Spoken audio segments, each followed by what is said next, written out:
विपक्षी मोर्चे में पड़ी फूट। बीजेपी के खिलाफ कांग्रेस के मोर्चे से दूर हुई सपा। संसद में चल रहे विपक्षी मार्च से भी दूरी बनाएगी सपा। बीजेपी को घेरने के लिए अब ममता के साथ रणनीति बनाएंगे अखिलेश। संसद सत्र चल रहा है। संसद के अंदर सत्ता पक्ष हंगामा मचा रहा है तो संसद के बाहर विपक्ष मोर्चा संभाले हुए है। संसद और सड़क दोनों ही जगह नारों का जोर दिख रहा है, लेकिन इन नारेबाजी के बीच शांति से चुनाव की बिसात बिछाई जा रही है। दिल्ली में जहां हंगामा मचा हुआ है तो कोलकाता में 2024 के लोकसभा चुनाव की तैयारियां चल रही हैं। पश्चिम बंगाल के सीएम ममता बनर्जी और सपा चीफ अखिलेश यादव की मुलाकात के बाद से तीसरा मोर्चा बनाने का ऐलान हो गया है। शुरुआत में अभी 2 दलों के साथ बैठक हुई है, लेकिन इस मोर्चे में कई दलों के जुड़ने की संभावना जताई जा रही है। ममता और अखिलेश ने अपने संभावित सहयोगियों के साथ चर्चा भी शुरू कर दी है। यह भी तय हो चुका है कि ममता बनर्जी तीसरे मोर्चे की नेता होंगी। वो ही तीसरे मोर्चे की ओर से पीएम पद की उम्मीदवार भी होंगी। पूरे देश में वो चुनाव प्रचार करेंगी।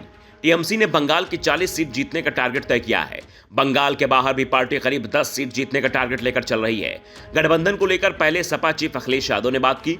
वो ममता बनर्जी से मिले और तीसरा मोर्चा तैयार कर उसका नेतृत्व करने के लिए तैयार कर लिया। और अब दावा किया जा रहा है कि बीजेपी विरोधी दलों से संपर्क साधना भी शुरू हो चुका है। सबसे पहले ओडिशा के सीएम और बीजू जनता दल के सीएम नवीन पटनायक से संपर्क साधने की तैयारी हो रही है। ममता और अखिलेश दोनों ने साफ कर दिया है कि अगर नवीन पटनायक तीसरे मोर्चे में आते हैं तो उनका स्वागत किया जाएगा।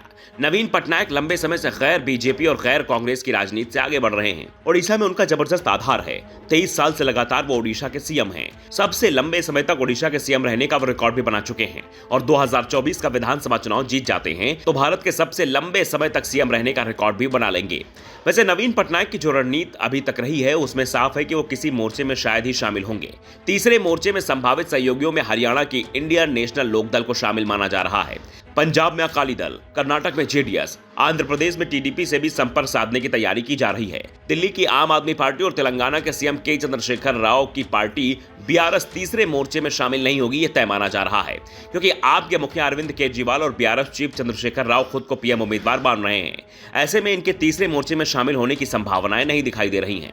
तीसरे मोर्चे कमान ममता बनर्जी के हाथ में आने के बाद से ही टीएमसी के तेवर भी अब कांग्रेस को लेकर सख्त होते दिख रहे हैं। टीएमसी सांसद सुदीप बंदोपाध्याय ने कहा कि बीजेपी विदेश में दिए राहुल के एक बयान को लेकर संसद में हंगामा कर रही है। जब तक राहुल गांधी माफी नहीं मांगते तब तक बीजेपी संसद चलने नहीं देगी। मतलब साफ है कि वे कांग्रेस का इस्तेमाल कर संसद नहीं चलने दे रहे हैं। बीजेपी चाहती है कि राहुल गांधी विपक्ष का चेहरा बने, जिससे बीजेपी को मदद मिले। टीएमसी सांसद ने कहा कि यह सोचना भ्रम है कि कांग्रेस विपक्ष का बिग बॉस है।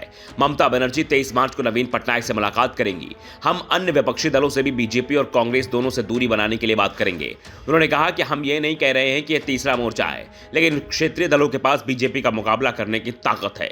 टीएमसी सांसद के बयान के बाद अब सोमवार को संसद में विपक्ष के विरोध प्रदर्शन पर इसका असर पड़ सकता है। टीएमसी तो पहले से ही कांग्रेस के नेतृत्व में चल रहे विरोध प्रदर्शन से दूरी बनाए हुई थी। अब सपा भी इससे दूरी बनाने की तैयारी में दिखाई दे रही है।